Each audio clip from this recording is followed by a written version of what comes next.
నమస్కారం V7 city news కు స్వాగతం. ఎన్నికలలో ప్రజలకు ఇచ్చిన హామీలు అమలు చేయడంలో కేంద్ర రాష్ట్ర ప్రభుత్వాలు పూర్తిగా వైఫల్యం చెందాయని, ప్రజల బాగోగులు ఏమాత్రం పట్టించుకోవడం లేదని, కబ్జాలు చేయడంలో గత ప్రభుత్వంతో తీసిపోని విధంగా కూటమి ప్రభుత్వం నడుస్తోందని సిపిఐ రాష్ట్ర కార్యవర్గ సభ్యులు ఏ రామానాయుడు తీవ్రంగా విమర్శించారు. ఆదివారం తిరుపతి రూరల్ ఓటేరు గ్రామ శాఖ 8వ మహాసభ ఘనంగా జరిగింది. ఓటేరు గ్రామ పంచాయతీలోని గంగిరెద్దుల కాలనీలో సిపిఐ శతవసంతాల ఎర్ర జెండాను సిపిఐ జిల్లా కార్యదర్శి మురళి ఆవిష్కరించారు. ఓటేరు సమతానగర్లోని ఎర్ర జెండాను చెంగల్ రాయలు ఎగురవేశారు. అనంతరం సమతానగర్లో ఓటేరు గ్రామ శాఖ కార్యదర్శి కె పద్మనాభరెడ్డి అధ్యక్షతన బహిరంగ సభ జరిగింది. ఈ బహిరంగ సభకు ముఖ్య అతిథిగా విచ్చేసిన సిపిఐ రాష్ట్ర కార్యవర్గ సభ్యులు రామానాయుడు మాట్లాడారు.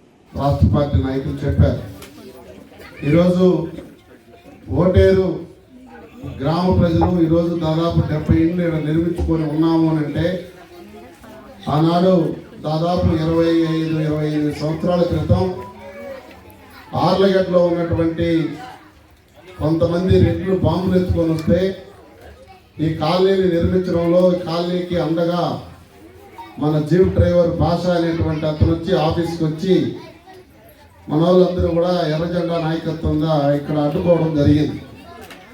ఆనాటి నుండి ఈనాటి వరకు కమ్యూనిస్ట్ పార్టీ సిపిఐ ఎర్రజెండాగా మీకు అండగా ఇక్కడ ఉండడం జరిగింది.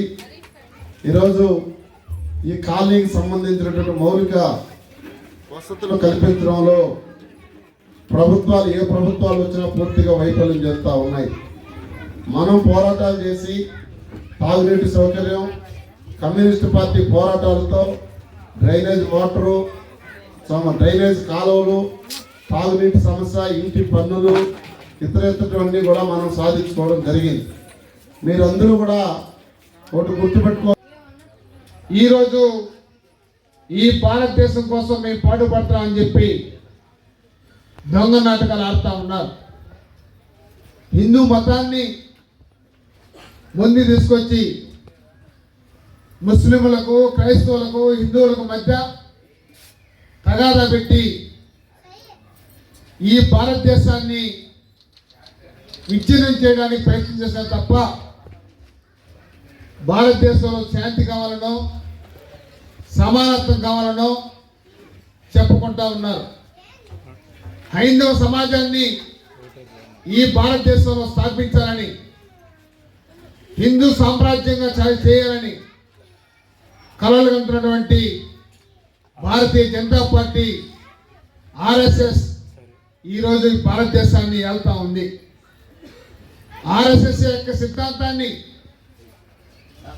ఈరోజు భారత ప్రభుత్వం ఏడుతున్న ప్రధానమంత్రి నరేంద్ర మోడీ, హోంమంత్రి అమిత్ షా అమలు చేయడానికి మనోధర్మ శాస్త్రాన్ని రాజ్యాంగ రూపంలో తేవడానికి ప్రయత్నం చేస్తున్నటువంటి సందర్భాల్లో భారత కమ్యూనిస్ట్ పార్టీ జాతీయ మహాసభలు చండీనగర్లో జరగబోతూ ఉన్నాయి.